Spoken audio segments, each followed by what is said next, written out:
Episode 4 picks up where the last one left off. Patty killed in a simulator accident.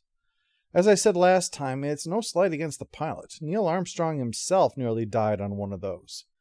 And if you're wondering, Stafford of the real Apollo 10 didn't train in one of those because he wasn't landing on the moon.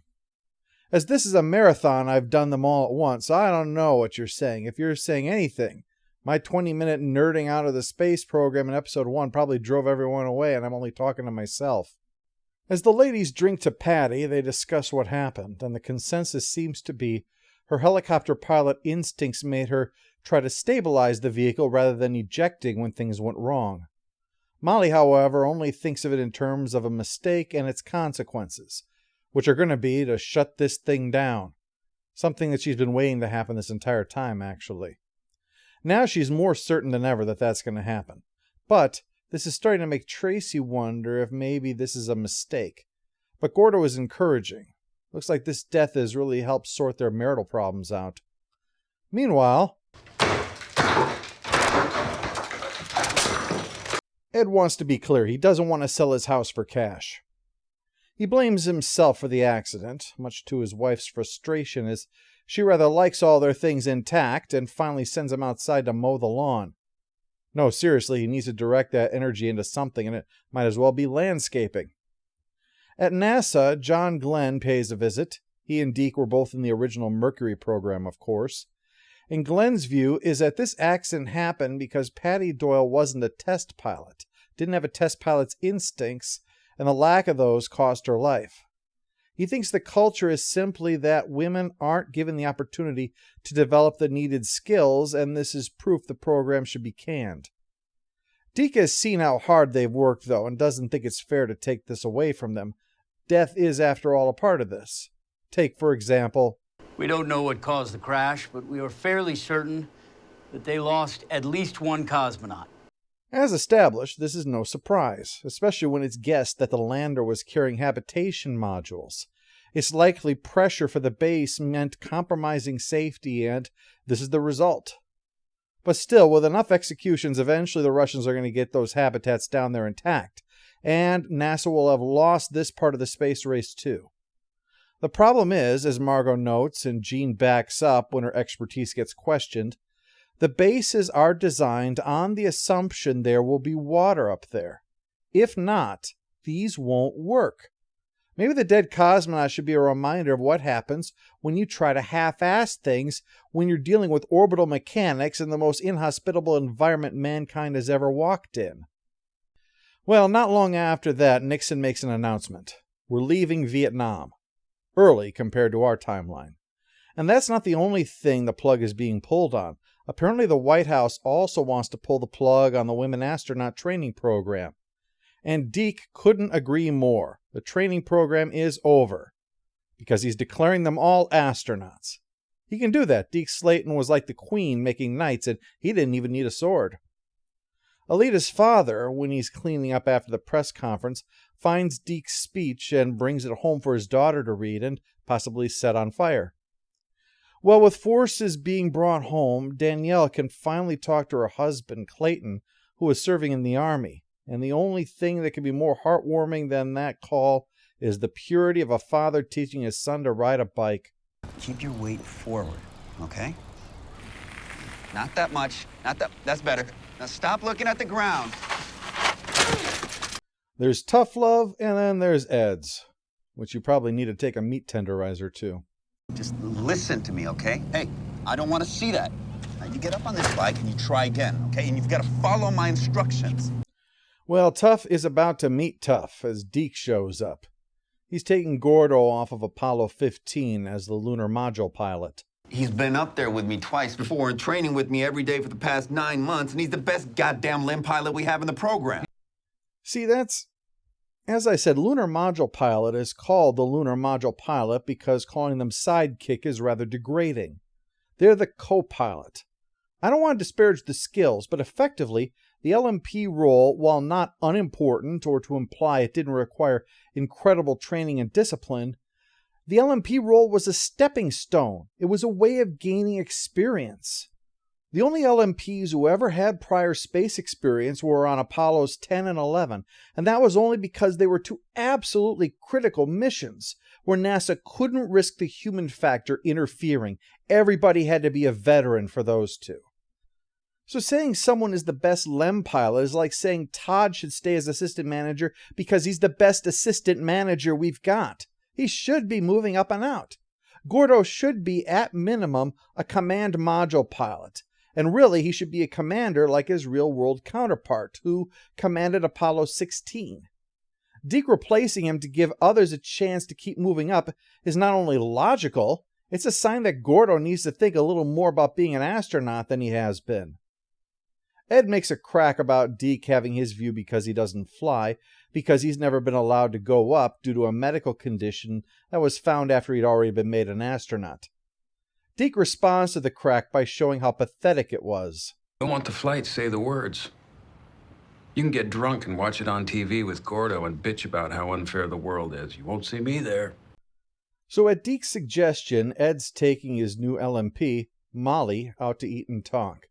This is a mistake, because he brings along Seji, the command module pilot, and Seji is new.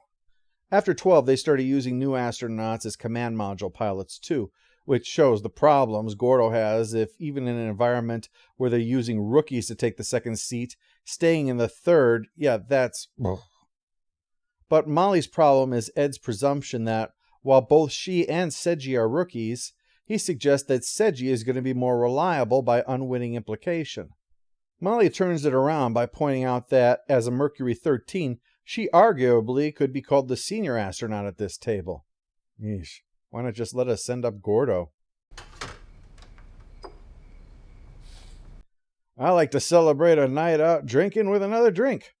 Tracy comes home and jumps to the conclusion he's done this to ruin her night on purpose, though she quickly realizes that this is a time when he might actually have a reason to get shit-faced. It's that broken clock right twice a day thing, after all. Meanwhile, Ellen is hanging with a guy from NASA who is in the office and knows she's going to be Molly's backup. All the missions had the prime crew, as the episode's title notes, and a backup crew in case something happened, like when Gary Sinise got replaced by Kevin Bacon in Apollo 13 because of an erroneous belief he'd get the measles. Speaking of space disasters, Ed speculates Molly's attitude is because she's a lesbian. I wouldn't suspect it because of her attitude, although I would suspect it because Ron Moore's the producer. I mean, DS9, Battlestar Galactica, Electric Dreams. I'm not implying anything, I just think lesbians are his version of a cocktail umbrella. It goes in everything. In any case, Molly's not a lesbian. She has a husband. I have often thought of myself as a lesbian. See? I told you a lesbian would show up. Both couples talk about this, Molly's husband suggesting refusing to be part of a team is something Patty would have an opinion about, and not a good one, while Karen thinks Ed should refuse to fly with Molly because she's a menace.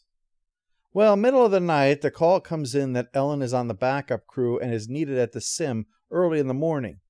So when she doesn't answer, they call that guy Ellen was out with, presuming that she and he were doing some docking of their own. He plays along, then calls up the bartender, having figured out that Ellen and her went home together. Yep, that's 3 now. This episode is bursting at the seams. Well, Ellen is trying to think of how to cover for this situation, but all he has to say is that this thing she and the bartender has, they're making a mistake. Because they're not covering their tracks very well. Seems that both of them bat from the same side of the plate, they're just playing for different teams.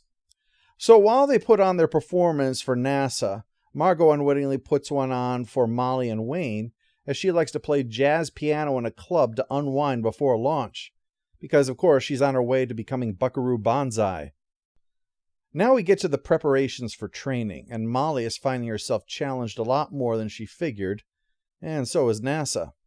Apparently at no point did anyone expect someone without a penis to go up in this thing, and that's not a problem because it might blow the mind of the patriarchy. It's a problem because it makes it hard to use the bathroom that they designed. It was designed to accommodate a dick. And speaking of which, while Margot is riding Molly for not doing things right and getting herself and Ed killed, Molly starts doing the jazz piano that Margot had been doing, and then proceeds to fuck up and kill them yet again. So Ed finally says the new mission procedure is he's going to do this part, and after that Margot reams Molly out. Not for the music, for being such a dipshit. Molly wanted to be one of the Mercury 13, then wanted to be one of the new NASA astronauts.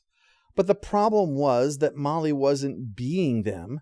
She wanted to have them, to have that title. She's got it. She is an astronaut. But she's not being an astronaut. She's being a self-assured, half-ass waster of oxygen. And that's not acceptable for anyone that goes up. Never mind the first American woman to go into space. You're never going to make it on a lunchbox that way. So while Molly buckles down, Anita is getting ready to go to Cape Kennedy to watch the launch, and she's not the only one going. Tracy is out at the Cape doing preparations for the launch, and Gordo is annoyed. I just saw you worried about being a bad mother.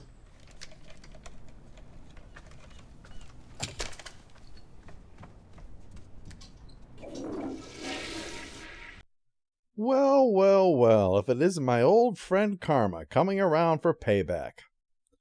Well, the moment has arrived for Apollo 15 to go up, and there are a lot of women present, including Tracy, and soon enough it's time for the blast-off. Even Nixon is happy. He's hardly threatened Deke when he calls up to congratulate him, so, that's something. Well, yes, off to space. What's next? Let's go to episode 5 and find out.